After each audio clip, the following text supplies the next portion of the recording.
平民老百姓去嚟上车、三明车，这两条跟住老师们嘅路街來來去去，為那個風色張牙起嘅副歌，看嚟出亮亮嘅快橋風情。街路旁電來當多，阿叔大早冇喊快點，阿叔咪趕走出來慢用而家菜。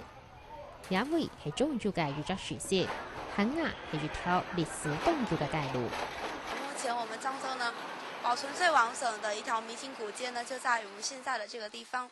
道路的兩邊呢，分別是古騎樓。那麼這個騎樓建築呢，一般在我們的福建，還包括我們閩南這一帶，包括我們台灣呢，才有這種騎樓的這種建築風格。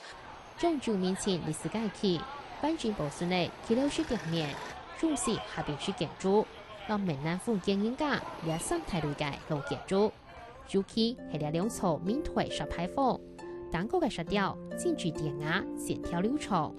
拍了紅嘅台詞，雖然有啲個看唔見咧，不過還係顯示出一個歷史痕跡。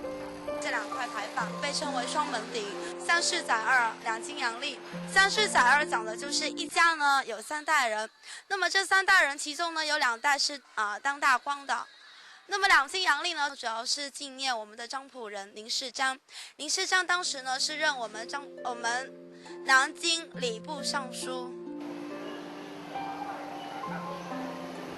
唔講唱歌老師嘅戰鬥風拍攝革命嘅副歌，同一家持續地起了下大馬洲小河事件，每種人坐地兩樹下大嘴鼓探螃蟹，雖然係地時期中心，不過看唔到老街嘅人迷路迷失嘅腳步，自然嘅老街區老師情感融合地球下。